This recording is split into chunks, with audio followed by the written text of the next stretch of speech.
আজকে আমি আপনাদের সাথে একটু অন্যরকম একটা পেন্টিং শেয়ার করব। নমস্কার, আমার চ্যানেলে আপনাদের সবাইকে স্বাগত। Welcome to my channel. এখানে আমি একটা ক্যানভাস প্যাড নিয়ে নিয়েছি, আপনারা চাইলে কিন্তু মোটা আর্ট পেপারও নিতে পারেন। এখানে আমি একটু পিন্টারেস্টটা দেখে নিচ্ছি একটু আইডিয়া নেওয়ার জন্য। আপনারা আপনাদের পছন্দ মতো যে কোনো ধরনের ছবিই কিন্তু নিতে পারেন। প্রথমে একটা হাফ সার্কেল তৈরি করছি, আর আমার কাছে একটা বাটির মতো ছিল সেটা দিয়ে করছি, আপনারা কম্পাসের সাহায্যেও করতে পারেন। এরপর স্কেলের সাহায্যে আমি একটা স্ট্রেট লাইন করে নিলাম, তারপর একটা বটলের ঢাকনা ছিল সেটা দিয়ে আরেকটা ছোট্ট সার্কেল করে নিচ্ছি। আপনারা চাইলে কিন্তু সম্পূর্ণ ছবিটাকে ট্রেস করেও নিতে পারেন। এবার এখানে আমি কফি পাউডার নিয়ে নিচ্ছি, আপনাদের কাছে যে ব্র্যান্ডের কফি আছে আপনারা সেটাই ব্যবহার করতে পারেন। এখানে আমি 3 ভাগে ভাগ করে নিচ্ছি, কারণ এটাকে আমি একটু ডার্ক কালার আর লাইট কালার এইভাবে বানাচ্ছি। এবার কফি পাউডারটার উপরে অল্প অল্প করে জল মিশিয়ে আমি একটা লিকুইড ফর্ম তৈরি করে নিচ্ছি। অল্প জল মিশালে ডার্ক কালার হবে আর বেশি জল মিশালে লাইট কালার হবে। এবার এটাকে আমি নিচের দিক থেকে অ্যাপ্লাই করে নিচ্ছি। প্রথম কোটটা দেওয়ার পরে এটা সম্পূর্ণ শুকিয়ে গেলে প্রয়োজন অনুযায়ী সেকেন্ড বা থার্ড কোট দিয়ে নেব।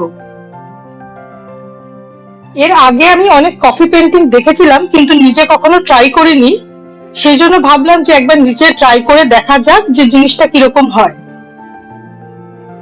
আপনারাও কিন্তু এই ধরনের পেন্টিং বাড়িতে ট্রাই করে দেখতে পারেন। এরপর উপরের দিকটাতে আমি লাইটার শেডটাকে দিচ্ছি।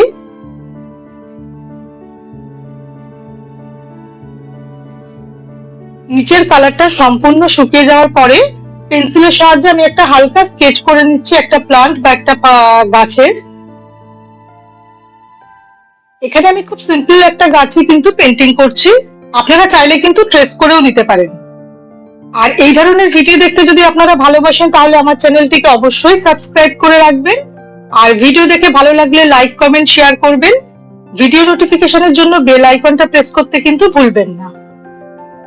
এবার একইভাবে গাছের পাতাগুলোকে আমি কালার করে নিচ্ছি। পাতাগুলোর একদিকে আমি একটু ডার্ক শেড আর অন্যদিকে একটু লাইট শেড ইউজ করেছি বা অ্যাপ্লাই করেছি। খুব ভালো করে কালারটাকে লাগিয়ে নিতে হবে। আর এখানেও কিন্তু যদি প্রয়োজন হয় আমি সেকেন্ড কোট দিয়ে নেব। এবার এখানে আমি সেকেন্ড কোটটা দিয়ে নিচ্ছি।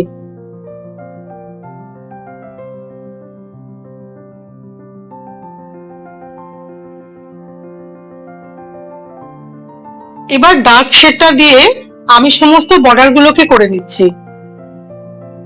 পেন্টিংটা হয়ে যাওয়ার পর এটাকে আমি খুব ভালো করে শুকিয়ে নিয়ে এটাকে ফ্রেমিং করে একটা ওয়াল হ্যাঙ্গিং হিসাবে ব্যবহার করব। আপনারা কিন্তু আমাকে জানাবেন যে আপনাদের আইডিয়াটা কেমন লেগেছে। আবার নতুন একটা ভিডিওতে আপনাদের সাথে দেখা হবে। নমস্কার, ভালো থাকবেন।